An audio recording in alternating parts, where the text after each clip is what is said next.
leur fût, c'est leur carte de visite, et si on peut les modifier, Ouais, ça peut créer quelque ça chose peut d'assez apporter un original. truc, ouais, ouais, ouais. La soudure, c'est beaucoup plus qu'un simple outil industriel, c'est aussi une manière d'expression artistique. Je suis dans l'atelier des David Vernet qui recycle des fûts lubrifiants pour en faire de véritables œuvres d'art. Bonjour David, Bonjour. merci de nous recevoir dans ton atelier à Nonnet-Orsenette. Et on va rentrer dans le vif du sujet. Est-ce que tu pourrais déjà te présenter un petit peu, présenter ton parcours et ce qui t'a amené à devenir finalement artiste soudeur? Alors, ce qui m'a amené à la soudure, ce que je te disais tout à l'heure, j'ai pas de formation de soudeur. Moi, je voulais être architecte. Et puis, je me suis retrouvé à me rendre compte que je serais dans un bureau avec un ordinateur, ça collait pas. Donc, j'ai fait pas mal de petits boulots à droite à gauche et je me suis retrouvé monteur dans une boîte qui faisait de l'armature à béton. D'accord.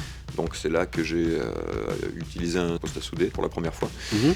J'ai fait pas mal de petits trucs à droite à gauche, et puis quand j'ai retapé ma maison, c'est là que j'ai re-soudé. Et après, dans la foulée, j'ai acheté un poste et j'ai récupéré 2-3 trucs.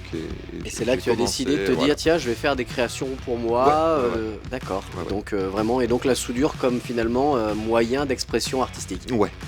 Oui, puisque le métal, tu peux toujours refaire, découper, c'est illimité.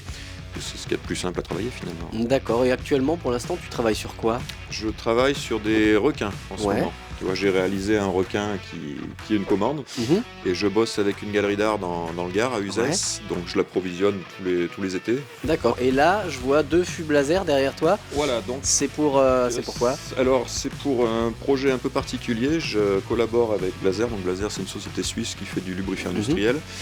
Ils m'ont demandé de réaliser 4 œuvres uniques. D'accord. Qui seront offertes par le biais d'un concours. D'accord, super.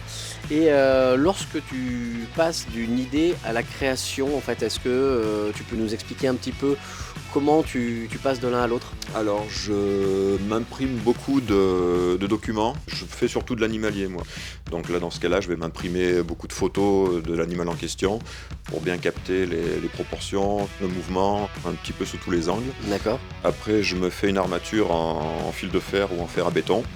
Et je viens souder ma tôle dessus, souder, rifter. D'accord. Et j'ai vu d'ailleurs, tu avais un classeur assez épais pour justement arriver à voir un petit peu toutes ces informations sur les tailles, sur l'anatomie. L'anatomie, bien sûr. Il faut vraiment que ça fonctionne. Si les bras sont trop longs, les gens verront que ça, et puis c'est foutu.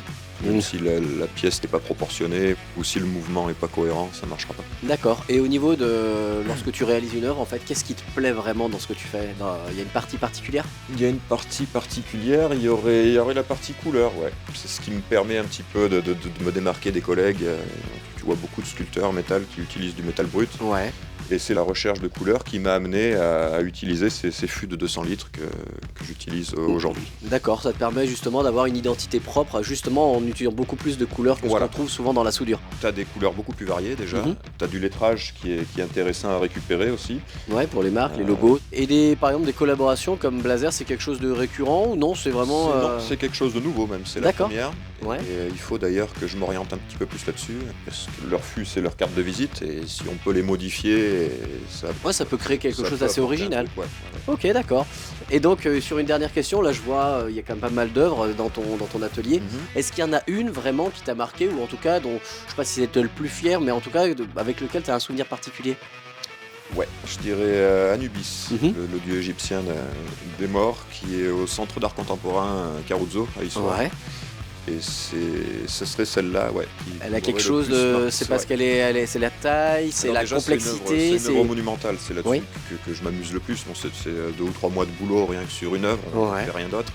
Et du coup, ça permet de plus plonger dans le truc et de partager quelque chose.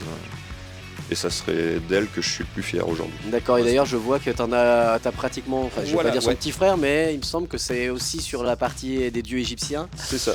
Bon bah c'est super, merci David en tout cas. Merci à toi. Merci.